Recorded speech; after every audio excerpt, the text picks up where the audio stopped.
Welcome to Common Ground Studio. Today, we're sharing a CPD series based on 5 scenarios from our Vietnam for Sure master plan. We will cover professional obligations, communication, procurement, risk management, and intellectual property. Let's look at how team handle them. In our first scenario, a team member went silent during a critical phase. The AACA Code of Conduct guides our response here, demanding integrity, competence, and responsibility to colleagues.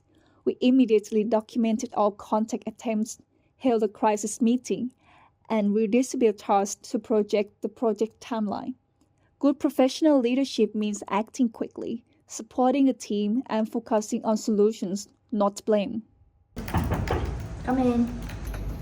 Kim, the Jenny haven't sent any structure analyze. The deadline is tomorrow, and I can't get any response. Phone, email, nothing. Okay. How long has it been? 3 days, and it's supposed to be finished last week. Right. We need to document everything. Every missed deadline, every contact attempt. Then we'll call a team meeting today. We're not waiting any longer. Okay, I'll thank call you. a meeting. When a team member goes silent, the AACA Code of Professional Conduct guides our response. Section 1.1 through 3.1 require us to act with honesty, maintain respectful relationships, perform competently, and communicate effectively to ensure successful project delivery. We did 4 things immediately. We tried every contact method, phone, email, in person.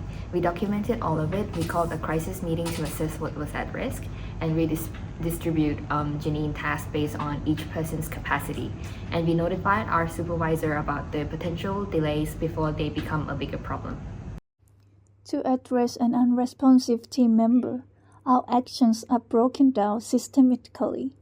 Immediately, we document contact attempts and hold a crisis meeting. In the short term, we redistribute workloads and adjust timelines. Long term, we update team contracts and debrief. Throughout, our leadership remains transparent and solution-focused. It's not about covering for someone, it's about protecting the project and the team. We adjusted the timeline, communicated the new deadline to stakeholder, and make sure the quality of the work was still reviewed properly. When a team crisis hits, professional leadership requires decisive action.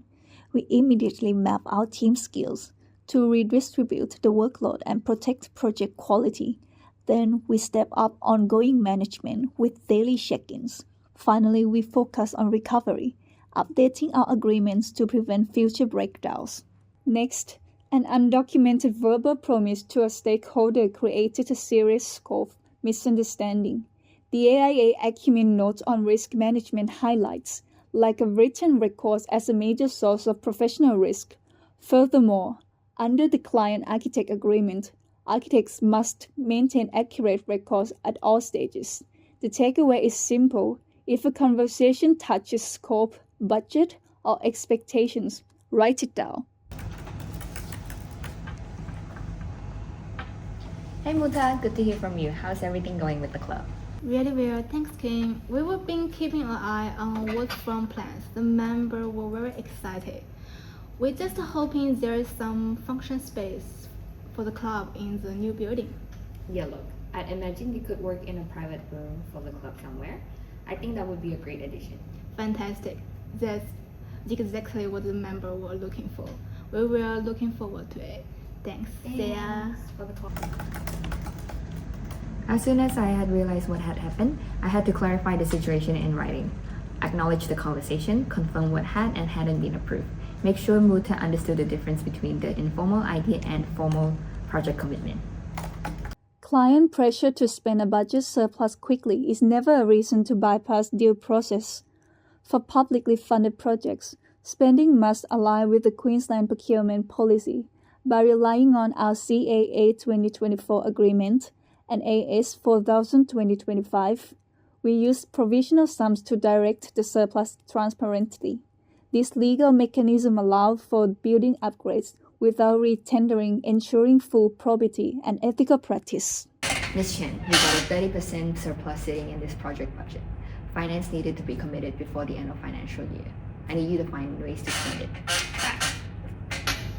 I understand your pressure, Consular, but as an architect, I have to make sure any additional cost to spend goes through the property process. We can't just add the work informally. That would put our council and the practice at risk. Can't you just instruct the builder to upgrade a few things? Surely that's straightforward. Not under the public contract, no. Okay, let me show you. When pressured to bypass standard processes, these 4 documents are our defense. We use CAA 2024 and AS 4000 to formally manage scope and construction variations.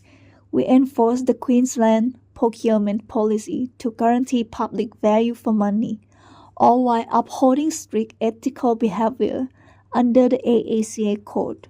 AS 4000 2025 is the ideal contract for complex public projects. By utilizing provisional sums, the client can direct expenditure on specific elements without triggering a lengthy retendering process. As contract administrators, we ensure these approved options are managed transparently and dispute-free. Provisional sum are the solution under AS 4000 2025. They set a set budget for under-scope work.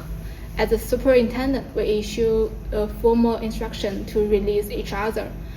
The council directs the money transparency and fully comply with the Queensland Procurement Policy 2026.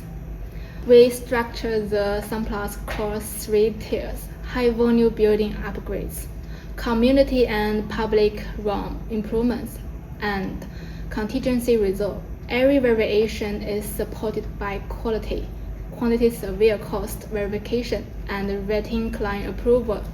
No retendering required.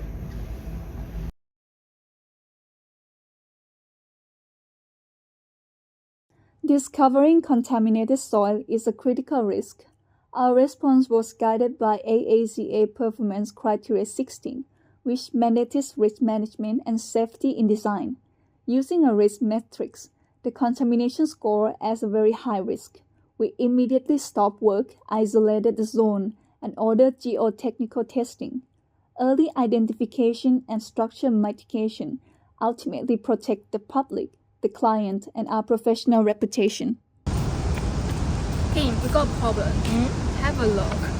The excavation team found a polluted soil and unstable ground condition near the old refinery area. How serious is it? The geotechnical consultant believes it might be linked to the set former set mining history. We might need further environmental tests before the construction continues. Okay, tell them to stop work in this area immediately and secure the site. We need to reassess the risk properly before making any decisions. Okay. Under AACA Performance Criterion 16, architects must be capable of managing risk across all architectural services. As highlighted here, this goes beyond basic project risk. It explicitly requires us to factor in safety in design, climate change resilience, and ensure we hold appropriate professional insurances. Okay, before we score a risk, we first analyze what type of risk it is. Although we can't control the risk completely, we can reduce the impact through environmental testing, consultant coordination, contingency planning, and transparency communication with the stakeholders.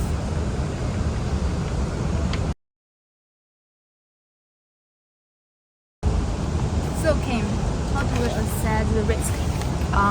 We assess it using a risk matrix. Likelihood is scored from 1 to 5, where 5 is the most likely. Consequences is scored from 1 to 5 too, where 5 shows the most catastrophic.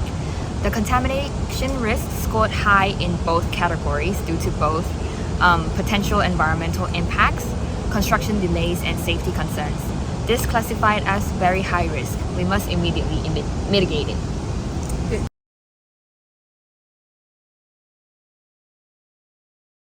The environmental consultants are conducting additional soil testing, and we have isolated the affected construction zone.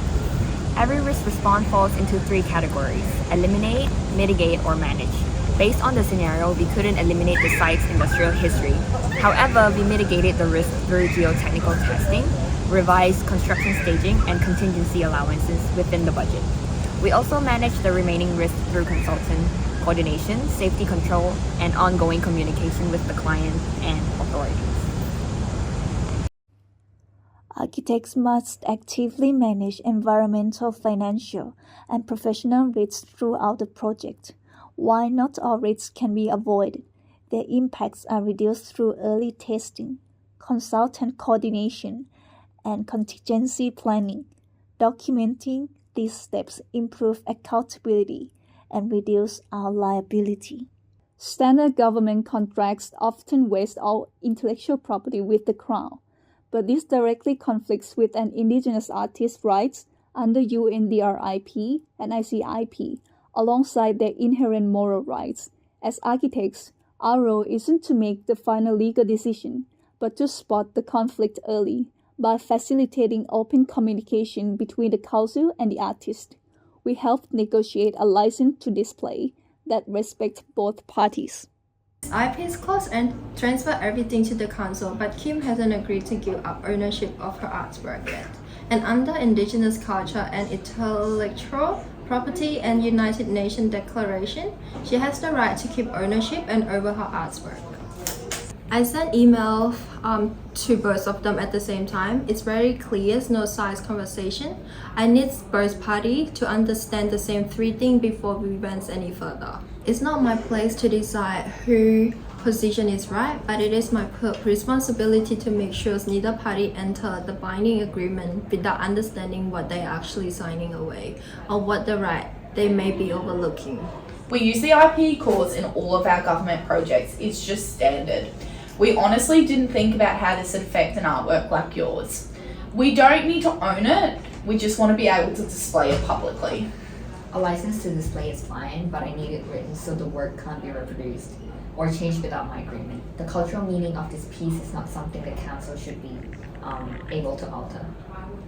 Yeah, that's fair.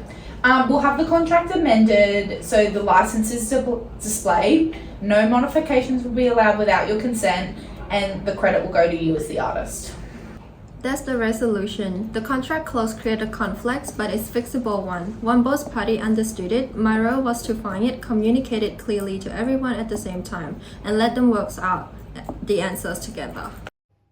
Through all 5 scenarios, the lesson is clear: ethical practice, transparent communication, and a solid understanding of professional frameworks are the foundations of good architectural leadership. Thank you.